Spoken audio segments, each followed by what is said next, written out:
What's cracking, everybody? XehrFelrose here, bringing you some Pokemon Go Battle League content. In today's video, we're going to be taking a look at a team and my first battles in the new Hidden Gems season. Team featuring Emolga.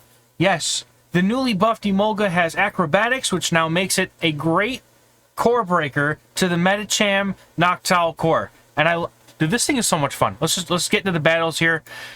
Gonna go quick and easy, nice and simple, getting right into this stuff here. And we get the first battle, Inno King. Dude, I know that this is like day one, rank one, spice kind of stuff, but like you could literally core break me a little bit less harder, please and thank you. But I love to see it. You know, when the Great League, when we all get into Elo and everything, and the Great League is like everyone's running, you know, Medicham, everyone's running Noctowl, everyone's running. Like you can see the Medicham's 1200 CP. Like that thing is very underpowered. So, like, I know that this is not a person who's like a GBL tryhard, which is fine. I mean, GBL tryhards are miserable people, as we all know, and you know how it is. Anyway. So, Medicham on this team is the safe swap. Toxicroak is supposed to be the closer. I just kind of like, I like the Emolga Medicham core. I feel like Emolga, the weaknesses that it has are mainly things like ice types, steel types, which Medicham, and ground types, which Medicham can typically handle pretty nicely. But obviously there are going to be some things like the core breakers of this team. You might see something like, you know, like Deoxys leads are kind of tough because you can't really swap out, and then you're just hoping that maybe they have double ice in the back like everyone else has had so far this season. Not looking at anyone in specific or anything. But also, like, you know, Sableye lead would be really tough. So, I mean, there are definitely some things in this meta that could be difficult for the Emolga lead. But I do see that my opponent is running Charge Beam on their Lantern, so I adjust my timing strats accordingly. Coming with the Toxicroak to finish the game, and that's pretty much a good game here. I just got the counter through. We're gonna get the Surf shielded, and that's gonna be a good game. So, well played to my opponent. I say well played, but like I know that there was no way that they could win with underpowered mons, and like, okay, so here we go. A perfectly powered up Medicham, this person, so I think I had like one like spice, well no, I had like 2 or 3 spice games, and they're all in this video, but my opponent comes in with a Quagsire, and I know that it's 7 to the Stone Edge, so that allows me to get to the Acrobatics before they get to the Stone Edge, so I throw it and then dip out into Medicham. Because Medicham actually resists the Stone Edge, it forces them to go for the newly buffed Mud Bomb, which means that they're just doing chip damage to my Medicham. And I can counter down here after taking one more Mud Bomb. This is going to allow me to come out of this matchup with a lot of energy, a little bit of HP. They're not going to get a whole ton of farm off of me with their own Medicham, but it is going to allow me to go for the Psychic. I could have gone for 2 Ice Punches, but I figured I might as well go for the Psychic anyway. Not really any reason to go for double Ice Punch or anything. Kind of hoping I would get to him, but I didn't. So Emolga's going to come back in, and I actually did some sims when I found out how how good Emolga was. Yeah, Ice Punch doesn't really hurt that bad. Swampert's going to come in, and with 2 shields, this actually is not a bad matchup.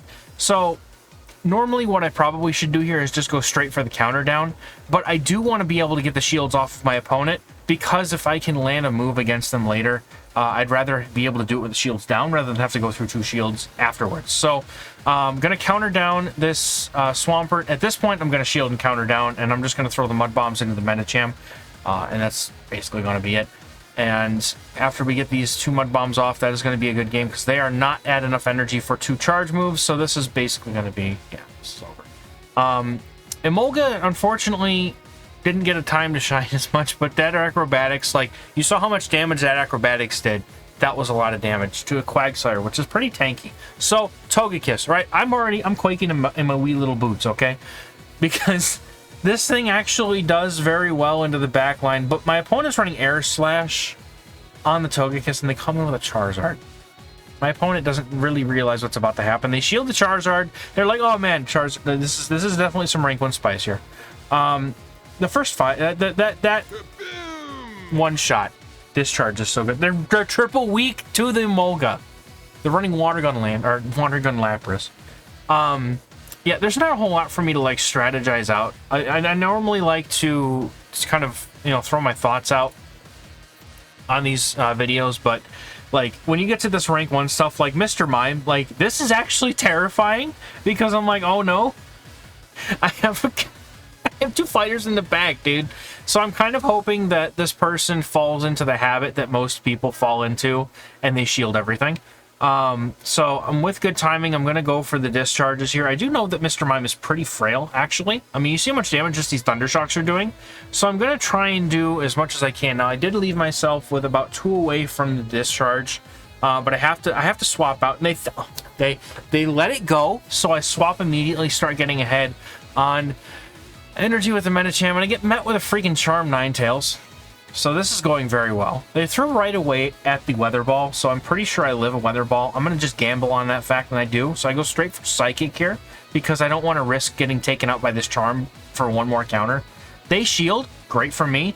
Toxicroak comes in, is neutral to the Charms, which allows it to not get clapped by it and farm down. And then my opponent has a Skarmory. Now, you might be asking yourself, how on earth are you going to get out of this situation? The answer is I'm not, but I am. I actually do win this game. You're going to have to find out why.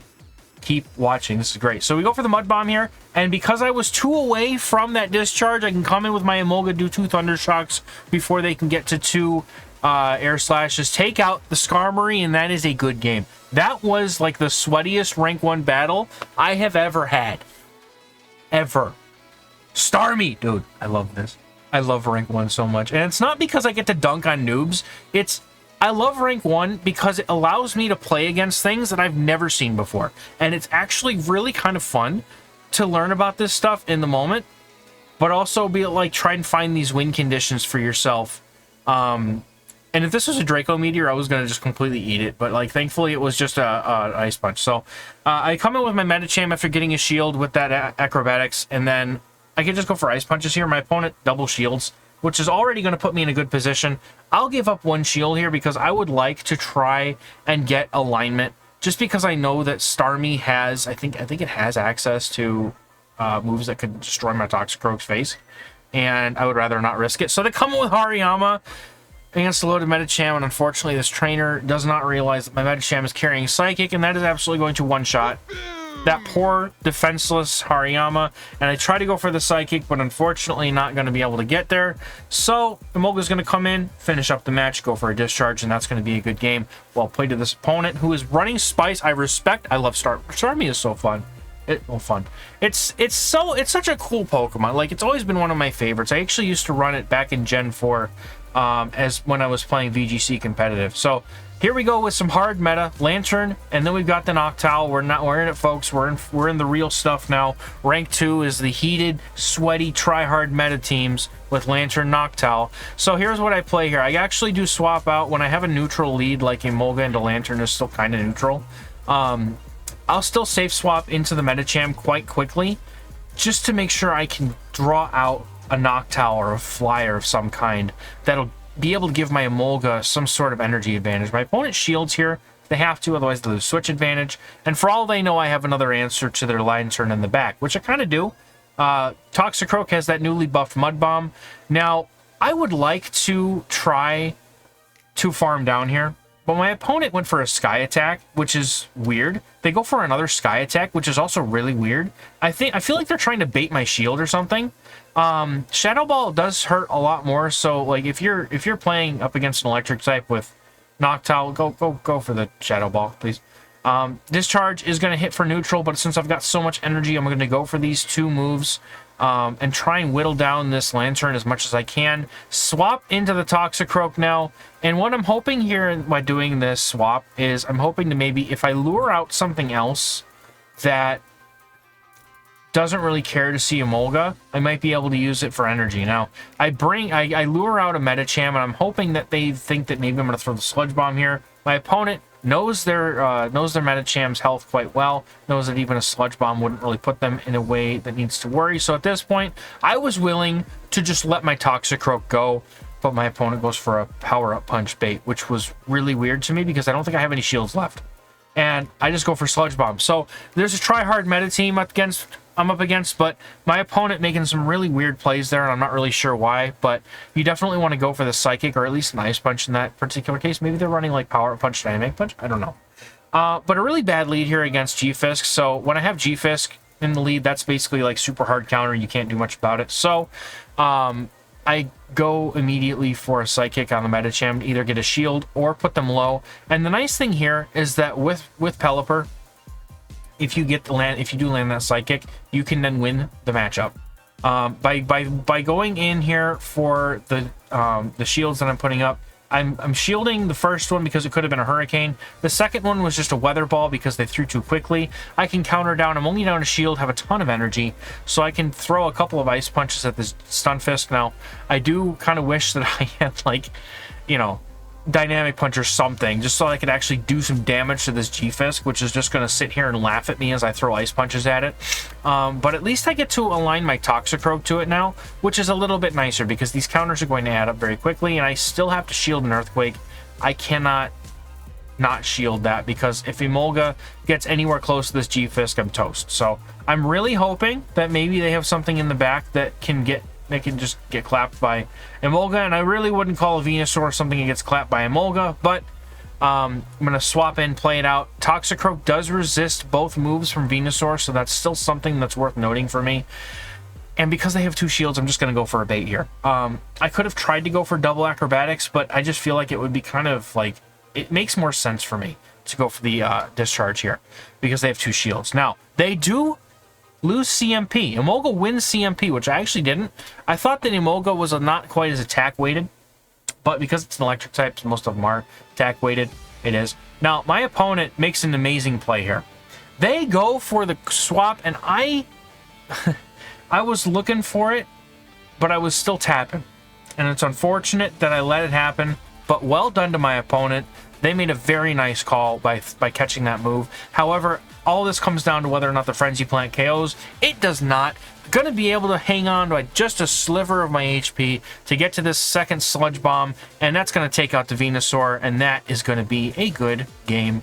Well played to the opponent. That was a really good game on their part. They did very well there. Emolga into Drifblim. This is where I want to see Drifblim. And my opponent's staying in here, and they swap to try and catch the move on the Clefable. Now, I go for the Acrobatics here. And I'm kind of like, how do I do this? Because, you know, you can't really bring in the fighters here. Like, it could be running Psychic, it could be running Dazzling Gleam. And here's the other thing, too. They're going to go for the Meteor Mash, so I'm like, okay. Maybe they're just going to go straight Meteor Mash, but at this point, I think that I don't know how much damage the Dazzling Gleam does, but I'm about to find out. Or Moonblast. Moonblast one-shots Toxicroak. And I'm like, okay. That was bad. I was hoping that I would at least live long enough to get to that Sludge Bomb. Now I won't. And that actually costs me this game. So, yeah, spoiler alert, I will lose this game. So we're going to go for the Acrobatics against that, and then Dugong is going to come in. And you can see why this game is now lost. Because if I had actually been able to maintain Switch there, I would have been able to keep my Emolga on the Drifblim. I would have been able to get my Medicham on this Dugong, and we would have been in business. And we would have been good, and it would have been great. This person is doing exactly what I've told my patrons to do this entire week, and just test the new stuff. Which, awesome shout out to that group, or shout out to that awesome group.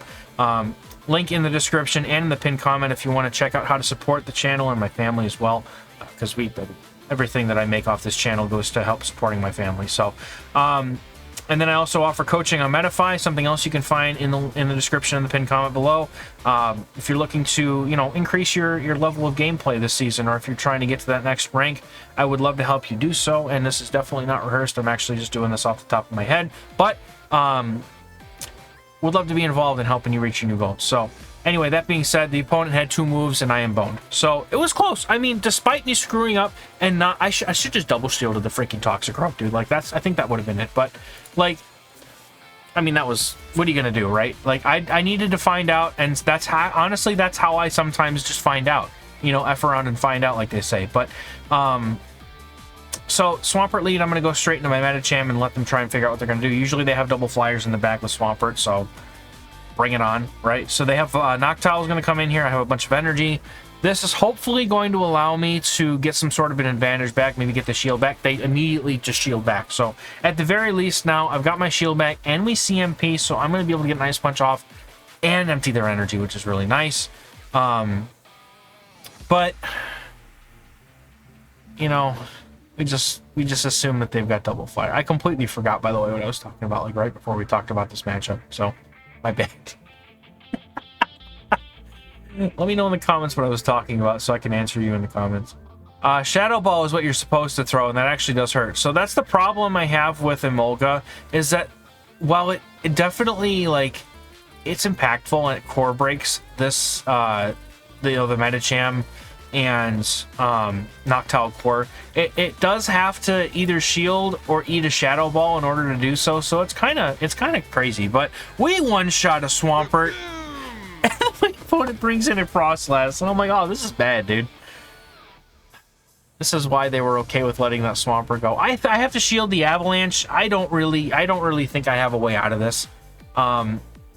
Like, best case scenario, I could have caught an Avalanche on Emolga, but the switch clock is up way too much. This Avalanche is going to one-shot me.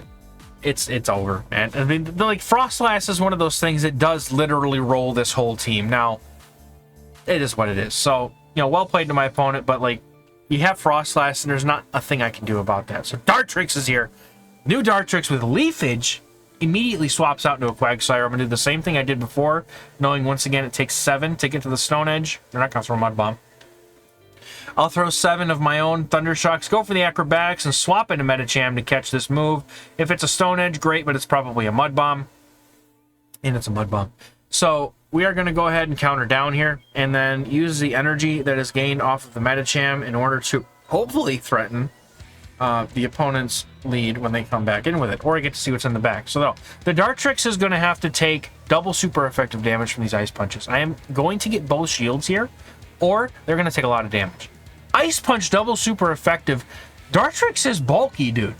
Like, that thing's got some thick to it, because that double super effective Ice Punch, you would think that would have done a lot more damage, but it didn't. Now, my opponent, thankfully, gets scared and throws. I don't think that I would have had to, I don't think I would have gotten to the Ice Punch, but it was close enough.